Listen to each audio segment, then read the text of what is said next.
There was a question posed to me by one of my young patients about exercise and alcohol, and I'm going to talk briefly about this one. Bottom line is that when you exercise, I'm assuming that most people exercise for getting healthy.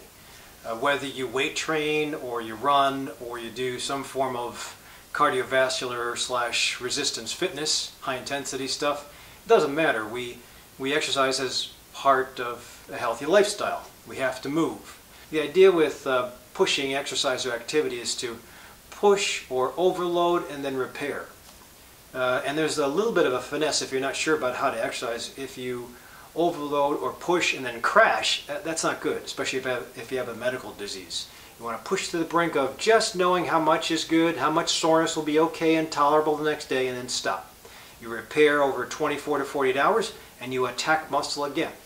And it's pretty good because when the muscle is working properly, it actually gives a sense of well-being to the brain. And the brain likes it, so it buys into the whole thing and makes you want to look forward to the next time you exercise, and it's a positive experience. Well, when you have alcohol, especially alcohol after, I would not do alcohol before or alcohol during an exercise routine. That you're asking for trouble as far as an injury. But alcohol afterward.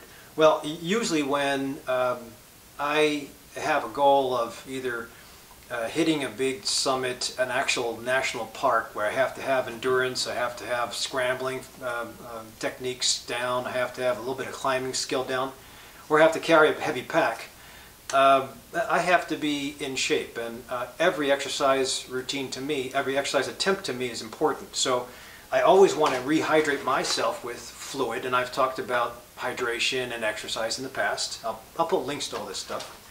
I always also want to give myself building blocks. This is wild salmon and rice. These are my building blocks that I rely on, mostly whole food, plant-based diet. Fish if I have to, chicken sometimes. But this is what's going to give me satiety. It's also it'll give me the building blocks of a bit of protein, clean protein. It'll also give me a little bit of oil, fish oil in this case, and fat and oil is very helpful for rebuilding the muscle process and giving me a good night's sleep. So that's what I would go for at this point. I'm 53 years old. In my younger years, I wouldn't have done that. In my younger years, as my patients know, I would probably go for a steak, egg, and cheese bagel in the morning. I would go, this is my 10 packs of sugar. I've taped it all together.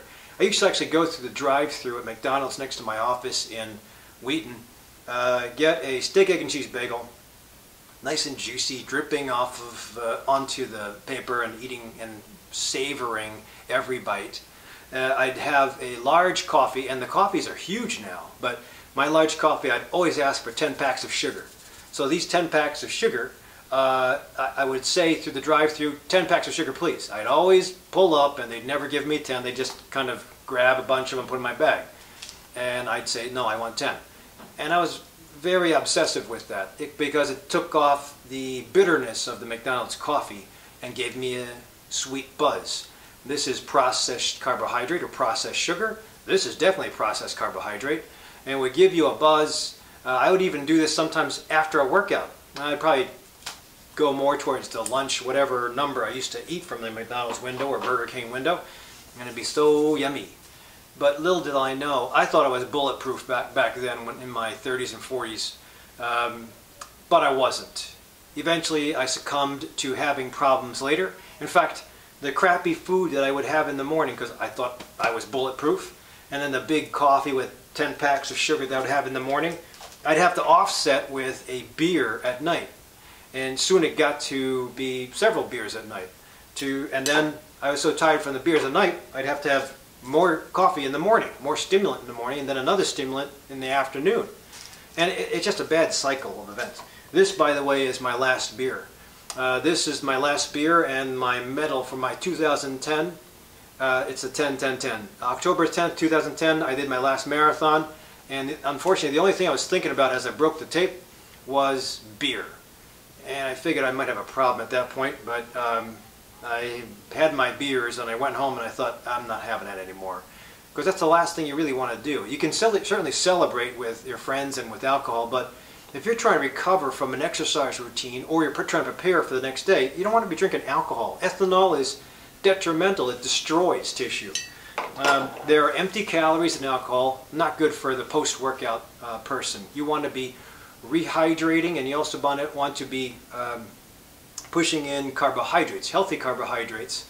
That old concept of carb loading, where you utilize in your exercise routine everything that you had stored up as far as glycogen and glucose in your muscle and your liver, and you drain it and then you refill it up again with healthy carbs. Well, if you have alcohol, the calories in alcohol are not healthy. The ethanol that's in alcohol is not healthy. Actually, it destroys what's in your gut. It'll affect your gut. And that's the other thing. There are great studies that show that the gut, if the bacteria, or what's called microbiota, if the bacteria or microbiota are healthy and a broad sense of different species in the gut, then the new information now says that you'll be able to actually endure more, you'll have faster repair time of muscle and better peaking when you have a healthy gut. The assumption is that people who exercise have a healthy gut. The bacteria in those healthy guts help to also work with decreasing inflammation, increasing repair time. It's a symbiotic relationship. Well, when you have alcohol, what do? You destroy, you irritate the gut, probably destroy some bacteria, the theory is, and it's not healthy. So the other thing too is that alcohol itself acts as a diuretic. So when you're exercising and you're feeling pumped, that's when your muscle is asking for more fluid. It gets full of fluid. Eventually, after a couple hours, the fluid will shift back from the muscle into the bloodstream and then usually out into the kidneys and the pee. Well, when you have, and then you're balanced again. That's when you lose that pump.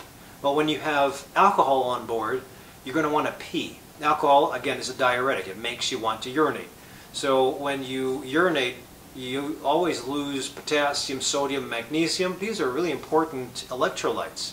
They're useful for rebuilding and repairing. So when you're having 1, 2, 3 beers, usually you will be losing that stuff, and you need it for the repair process, unless you take it on a daily basis, like magnesium that I use or turmeric that I use. But then if I'm using it, why would I want to pee it all off? So that's the other reason for not wanting alcohol. Number one, it'll dehydrate you. Number two, they're bad building blocks. Empty calories, and then ethanol is just an irritant to the lining of the gut. Number three, you can reward yourself with alcohol, but sometimes it sets you up for a habit.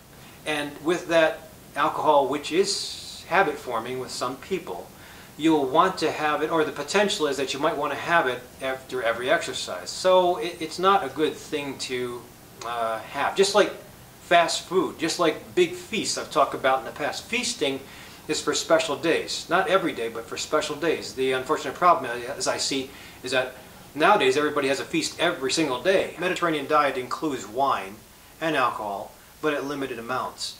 And again, with the Nurses' Health Study, usually one of the 5 bullet points of a healthy life is to drink in moderation.